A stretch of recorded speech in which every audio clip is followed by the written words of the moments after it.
உண்மை தெரியாமல் தாசி பேசி என்று உன்னை கேவலமாக பேசிவிட்டேனே கல்யாணி. எங்கிருக்கின்றாய கல்யாணி? இந்த அத்தானை மறந்து எப்படி வாழ்ந்து கொண்டிருக்கிறாயோ கல்யாணி? எந்த மன கோவில் சிலையாக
நான் சொல்றது கேளுங்கள் அண்ணா.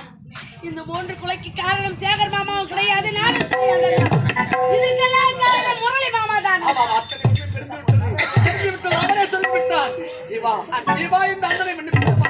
உண்மை தெரியாமல் கேவலமாக பேசி உன் வாழ்வை கைவிட்டு விட்டேனே ஜீவா. வண்ண நிலவே